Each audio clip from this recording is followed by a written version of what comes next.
Thank you for joining me. This is Katie Whitledge with a Beyond the Technique podcast. Today I have the queen of branding her salon. I have first-time guest and my first guest of 2024 here today. We have Miss Christina Kirky is here. Let me just tell you a bit about Christina. She is the owner of PINUP Studios. She has been the fearless leader and loudest cheerleader for her brand. She's been in the industry for 14 years now. And she was first attracted to the freedom of the industry and finding a way to express herself through all things beauty and fashion. But now her passion lies in guiding women to see the beauty in themselves. She's growing a tremendous team, expanding her salon. She is a 7-figure business owner. And I can't wait for you to hear from her today. So without further ado, help me welcome Christina Kirky. Welcome to Beyond the Technique. Hi, y'all. You made me sound really cool.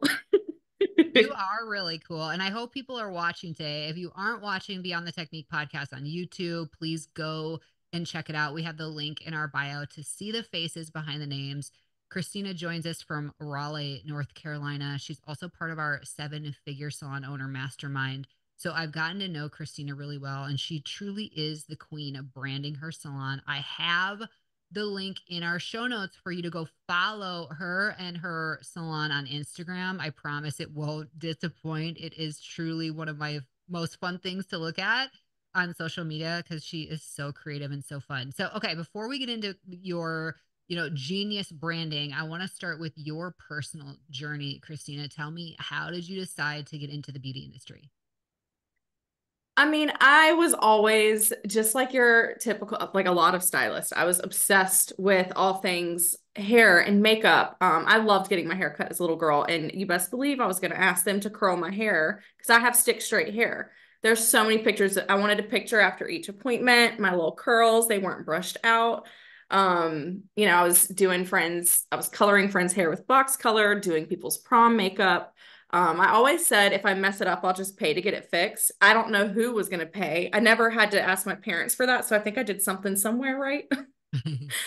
But I loved it. I loved anything that had to do with beauty. And so kind of doing that and learning all the techniques on myself. Originally, I had wanted to just do makeup. But I've learned here in Raleigh, I think more of that is probably bigger now, but 14 years ago, there wasn't just like a makeup school. So I had gone to here. So I'd gone to Paul Mitchell because I thought we would learn more with makeup and all of those things. And I didn't learn as much as I thought I would, but I ended up actually falling in love with hair. So the coloring of it all. So it was pretty cool. Well, I love that. And you definitely are all color. So if people are watching, Christina's signature color is pink, which is perfect timing coming off this Barbie revelation that we've had. Because it's just so hot I've and been pretty. thriving. Yeah, I bet. So talk to me about when you started in the industry. Did you begin as a salon owner? Did you start behind the chair somewhere? Tell me a bit about your journey there. So my goal was to actually open a salon with my dad. Unfortunately, he passed when I was in cosmetology school. So I actually took over a month off from school. I didn't know if I was going to come back. There was like just a lot of, I was 18, I was young. So I went back. After I graduated, I worked at a few commission salons, and however, like a lot of the known salons in the area, I couldn't get hired at, and I never understood because I know that I had like the look, and I could have had a little bit of an attitude. I was young and angry. So I don't know if that could have affected my interview process. But I just felt like it was really hard. I felt like I was constantly being told no and constantly feeling like I wasn't good enough. So when I had finally found the last salon I ever worked for, which I even said in my interview, I was like, I just want to find a salon home. I just want to show up, love where I'm at, love the people I'm with. And when that kind of came to a screeching halt, it was like, I'm not doing this again. I'm just going to open a studio. I'm going to open it with one of my friends from cosmetology school, and I'm just going to figure it out. I never anticipated going from commission to a solo studio owner to having like a full-blown commission salon. I thought that just ending up in my own studio was kind of where I was going to stay. And everything just spiraled very quickly after being alone. I was alone for a little over 3 years before I expanded into owning my own commission salon. So it was a dream, but then I thought it wasn't even achievable. And then here we are. Okay, so tell me about that because you are in your own studio. What do you mean you spiraled? And was it loneliness? Was it lack of inspiration, team? Like, what made you decide to not just go back into a commission setting, but actually start one yourself? Yeah, I think it was more or less I love networking. I love talking. I love meeting people. And so I was going to all of these local networking groups and women events and all these things. So I'm going and I'm showing up and I'm putting, pinup swag and over hundreds of bags, all these things. And so we were at a point where like I marketed so heavy as if I was like an actual full-blown company. And it was just me in a studio. So it's like I was getting so much word of mouth where people, when they would first come to me, they were like, oh, I thought you were like a salon. And so I kept marketing so heavy and I kept meeting so many different women-owned businesses and boutique owners and stuff through that, where it was like, the vision just got bigger. And it seemed the more I went to these events and the more people that I was connecting with, it was like, oh, well, I can actually be a salon and do all that. And I can open that commission salon that can be that home for stylists to kind of come as they are. Wow, that's so cool. Okay, so you open your first salon. Tell us about Pinup Hair Studio. Oh. I found it through one of the networking groups. So it's actually a barber shop that the previous owner was closing down. So it's built like your typical barbershop, barber chairs, shampoo bowls down the side. There's 10 chairs. And it was this cute little 70, I think at the time he was 71, 72-year-old man, Randy. And he wanted to sell it to someone who would let him still stay there and work his part-time hours. But he just didn't want to deal with anything anymore.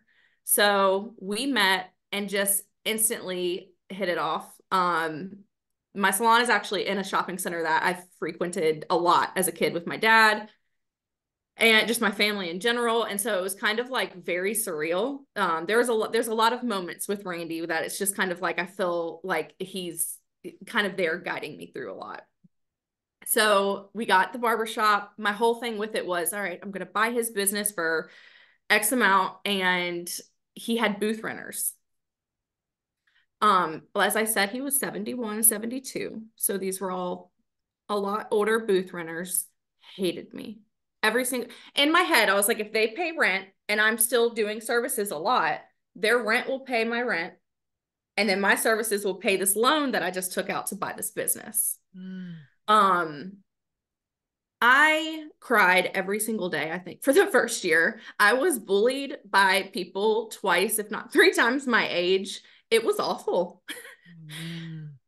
So, and it was an older barber shop. So I wanted to do things newer. They had TVs, they had golf going, they had, just it was a mess. And so a lot of their clientele were not happy with the changes. So I slowly phased them out and started bringing in my people. So I was phasing them out, or they were leaving themselves, obviously, as I was bringing in the type of girls that I wanted to have for my business.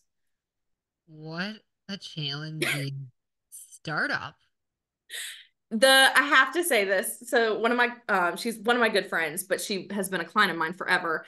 And it was probably the first month we were in there. And I cried behind the chair with her because she was joking. She sat up, she was like, you don't even fit in at your own salon.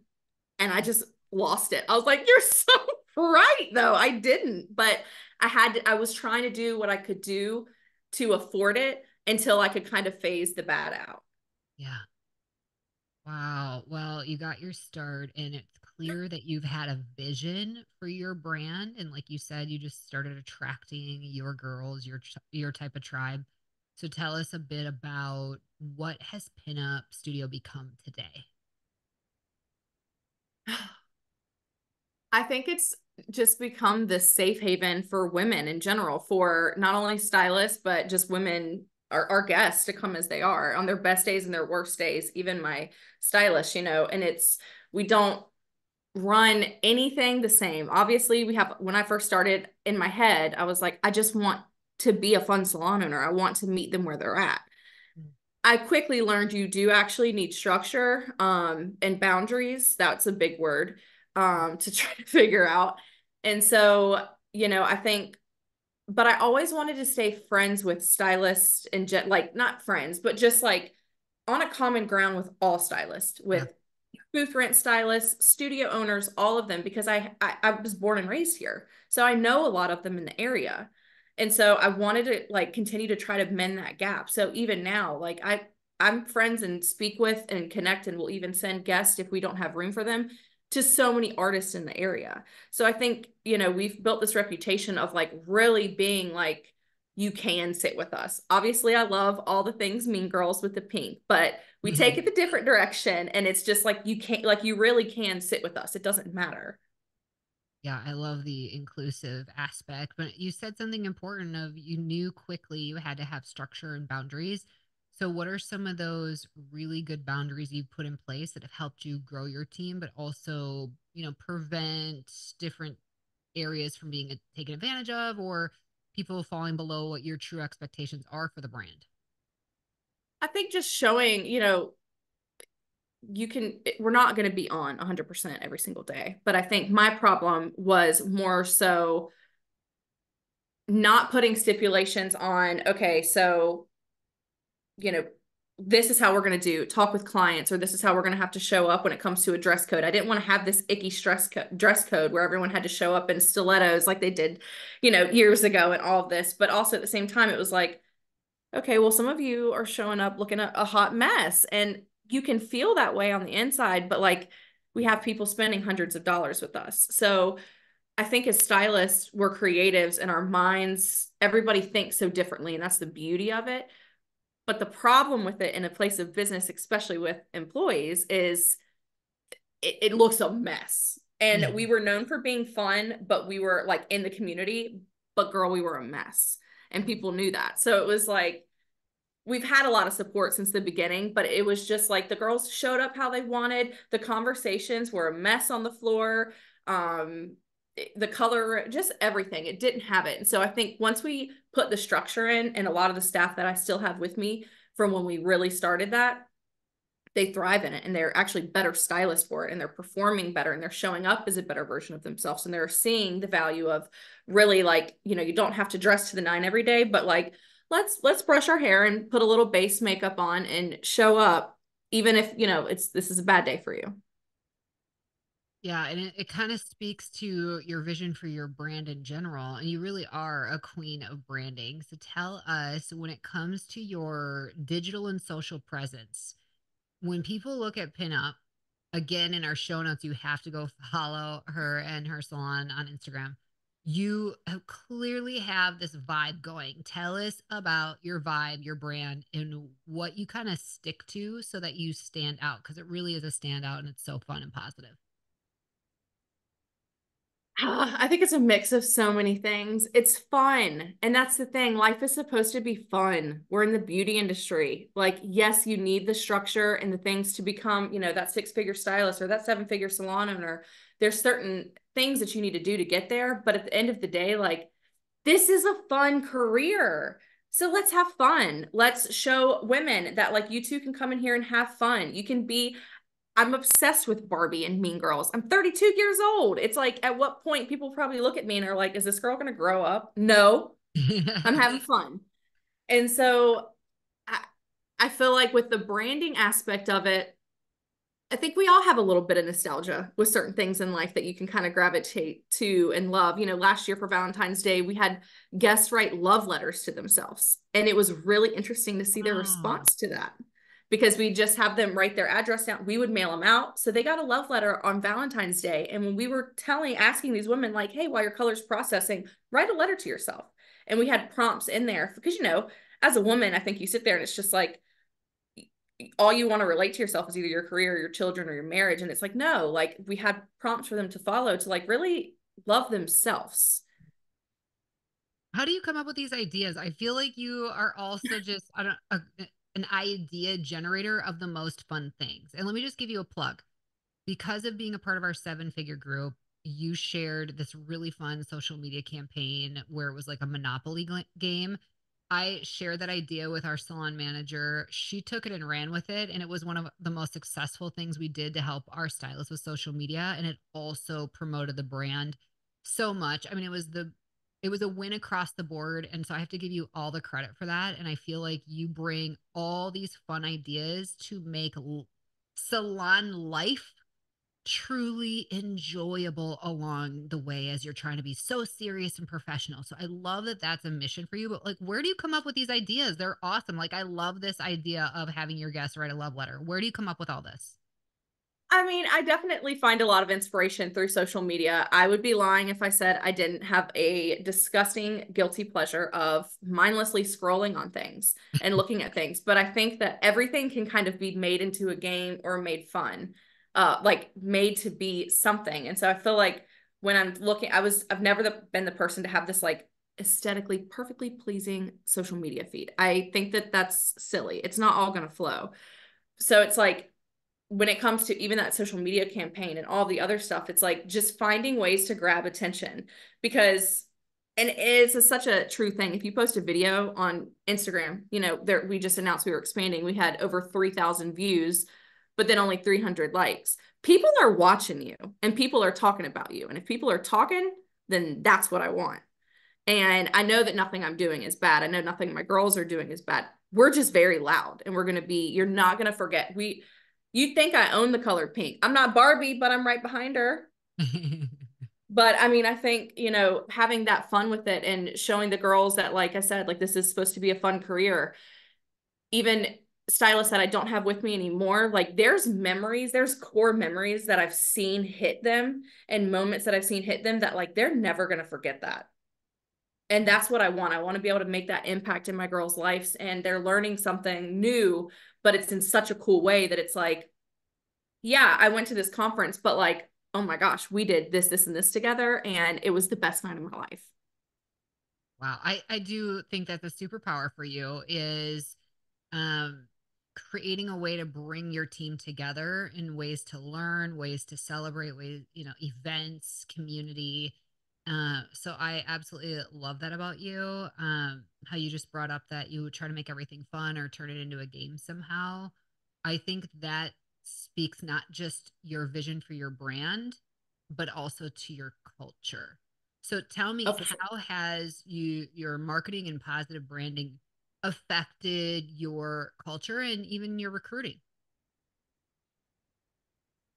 Again, I think just being loud, it's one of those things where like stylists are always watching us. And so when they think of things, and I always let it be known, like, you can talk to me about anything and slide into my DMs. Like, I'll talk to you about anything. I have a big pull when it comes to talking about mental health, when it comes to talking about infertility. I'll talk to you about the beauty industry too. Let's just open it all up. So I think like we've made it this thing where stylists see us having fun and it's not, and we've had stylists come in that like I didn't even realize came in to get their hair done but then apply, and I had no idea they were a stylist. We've been told this a few times because they were like, I wanted to see if y'all were actually like that in the salon. Even on our reviews, like clients can feel the camaraderie we have with each other. So I mean, as women, I think we all kind of want to be a part of something. And so I think just having that pool with stylists, the amount that will reach out or lean on me or lean on any of my girls, that a lot of my girls are locals around here too. So they have that pool. So we all kind of pull each other in, but then also are supporting other stylists on social media too by liking or commenting. I mean, I don't personally think there's anything wrong with that. I know that is a hot topic for salon owners to be like soft poaching, but I think it's more just your work is beautiful. Let me support you. Yeah. Yeah. You've And done so I a, think yeah. Go ahead. that's just where like even open houses and or not open houses, career fairs at the cosmetology schools, things like that. We've only gone to a few because we've we were we had pink cookies and all these things, the way that we do stuff. And so we still have people from a career fair we did, and these had to have been students that were there earlier, but like the way that they apply with us, it's like, well, we heard about you or we saw you or y'all look like so much fun. And it just works. Yeah. Yeah, it's awesome. And congrats on your expansion. So tell us, what does the next year look like for PINUP? Terrifying and so exciting and big and pinker. So it's going to be, we have a 10-chair salon right now. It's going to be 16 chairs. We're going to have a whole bridal suite in there. We do a lot with bridal. So, our goal is to really pour back into this next generation of stylists. And so with our education team, we poured a lot into that all last year with having my 3 educators. We now have promoted one to a lead educator, who she's just, me and her are vibe a lot on just like our brains don't stop. And the creativity is terrifying, but so much fun. And so just really letting those stylists lean on us and learn. So kind of, I want to have all levels of stylists where we're at, but I also want to be known as kind of that like home base where you can really learn all these amazing things while being included in something and not feeling like an outcast. And for you personally, Christina, what is one of your number one personal objectives of 2024? Because and here's why I bring it up. Because you've hit this massive milestone of your new location, which was a major dream. You've hit your dream of being a 7-figure business. What's next for you? What are you personally focusing on? And that's, I think that's been a hard thing for me because there's so many things that have happened that I'm like, okay, I didn't expect for this to happen. So it's like, yeah, I hit 7 figures and it's like, whoa, okay, now what? Like, I didn't think we would get to this point when we did. And so I think just really being able to be the leader that my girls need me to be, but while building all of them successfully. Like, I think it does fall back on me a lot. So making sure that I'm helping build more 6-figure stylists and working towards what their personal goals are and their happiness. I think, for me, just being able to continue to figure out that work-life balance, whatever that actually really is, but really trying to figure it out and just continuing to build that space for women. I want to be able to like host more local women in there, to have workshops, to have shopping events, like just pouring back into a community that I grew up in. Well, I have so much love for you, and I'm about to bring something up that might be a little more heart, I'm going to pull at the heartstrings a little bit. Um, so forgive me in advance, but it's because I love you. What do you think your dad would say to you today? Hmm. That is a great question. Because I don't think I would be half of the business. Like, this sounds so bad. I don't think I would be half of the businesswoman I am if he was here, because I was very privileged growing up. And he did take his life, and so unfortunately we weren't left with anything because things were changed with his life insurance. Long story. So So sorry. I didn't think that he would. I don't know. It would be one of those things where it's like I would just be given the means to have the salon, but I wouldn't have had the work ethic and all the things that I have found through almost 14 years I've had to be here without him. Um, I know that he would be proud. My dad was a very proud man. That's where the branding comes from. His painting company was named after him. He would put his name, William J. Taylor, on everything, on the back of his shirt. You would see his name. And so I get it very honestly. And he was the dad that like I would write a letter and he'd have it, like he wouldn't just keep it. No, it would be laminated and up in his office. Like, he was a very prideful person. Um, so I know that we'd be at the beach celebrating all the time. I know the girls would love him. He'd make all of his employees come to my cosmetology school and get their haircuts all the time. Um, it would be, I don't know exactly what he would say because I just don't know. I don't think it would have played out this way. It would have played out just fine. But I know he's really damn proud. Yeah, I believe that. And I am so proud of you as well. I love having you in my circle. I'm super grateful for you. Before we're done, what would be some final words of wisdom as salon owners are listening and just wanting to create that, bring the fun back, bring the excitement back into their brand, and really create a lot more special memory and moments for their team? What would you want to tell them? For an owner, be authentic to who you are always. Trust your gut. I think being authentic to who you are, you're not going to be for everybody, and you just have to be okay with that. You can be, I think I think I am a very nice person and a very giving person, but someone else could think that I'm not in another way. It's okay. I'm not for them. And you just got to be okay that the most authentic version of you isn't going to be everyone's cup of tea and you don't want to be.